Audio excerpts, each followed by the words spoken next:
There's a mystery many never learn, a law woven into creation itself. Increase does not begin in your hands. It begins in your understanding. And the first truth you must confront is this: nothing you possess truly belongs to you. The breath in your lungs, the hours in your day, the strength in your body, the ideas that visit your mind, all of it, entrusted. The earth is the Lord's and everything within it. You are not the owner, you are the steward, and a steward does not cling. He manages with reverence. When you release the illusion of ownership, fear loosens its grip. You stop asking, "How do I protect this?" And you begin asking, "Lord, how do you want this used?"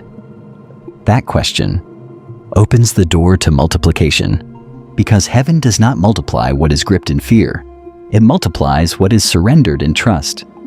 A farmer who devours all his seed will starve in the next season, but the one who buries seed in the soil, though it disappears from sight, is preparing for harvest. You were never designed to be a container. You were designed to be a channel. The second law is ancient. Whatever you plant returns. Not symbolically, not metaphorically, literally. If you scatter generosity, it echoes back in abundance. If you sow selfishness, do not expect overflow. Creation mirrors the seed. And here is the mystery most overlook. You never reap only what you sow, you reap more. One seed does not return as one seed. It multiplies, but only after it is released. The world whispers, "Hold tighter." The kingdom replies, "Release it." Every act of giving declares something unseen. I trust the source more than the supply. Now listen carefully. Faithfulness requires movement. There is a story of servants entrusted with wealth before their master departed. Some invested, one buried. The difference was not capacity, it was courage. The fearful servant preserved what he had, but produced nothing. And preservation without production is quiet disobedience. Heaven does not reward hesitation born from fear. It rewards obedience expressed through action. You cannot multiply what you refuse to move. You cannot increase what you keep hidden. Faith is not an idea. It steps forward. You may be waiting for better timing, better resources, clearer certainty. But increase begins when you move with what you already carry. God blesses the step, not the excuse.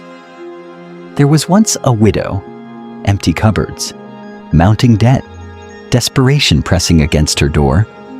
All she had left was a small jar of oil, insignificant by human standards. Yet, she was told to gather empty vessels, as many as she could find. Then shut the door and pour. Logic would have laughed, but obedience poured, and the oil flowed and flowed and flowed until there were no more containers to receive it. The miracle did not stop because heaven ran dry. It stopped because preparation ended. Understand this. Increase expands to the level of your obedience. Not your comfort, not your logic. Your obedience. See, thousands once stood hungry before Jesus. Insufficient food, impossible numbers. A child offered a small lunch, not abundance, availability. And in the hands of Christ, smallness lost its limits. What you hold may seem inadequate, but insufficiency in your hands is abundance waiting in His. The miracle does not begin when you have more. It begins when you surrender what you have. Do not despise what feels small. Heaven specializes in small beginnings. And never forget this. The ability to produce is a gift. The creativity, the strategy, the strength to labor, none of it originates in you. It flows through you. When you recognize God as the source of your capacity, striving quiets, anxiety loosens, because the one who enabled you once can enable you again. Your responsibility is alignment. His responsibility is increase. And here is the final truth. Heaven is not in the business of subtraction. It is the nature of God to expand, to enlarge, to increase. But increase flows toward those who trust His principles. Steward, do not hoard. Sow, do not clutch. Move, do not bury. Obey, do not hesitate. Offer, do not withhold. Recognize the source. Expect expansion. You already possess what you need to begin. Perhaps it feels small.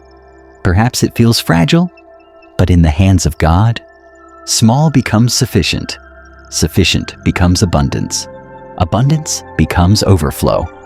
The question has never been, can God multiply? The question is, will you release? Will you steward? Will you sow?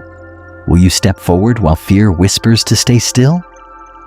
Multiplication begins the moment you stop waiting for more and start working with now.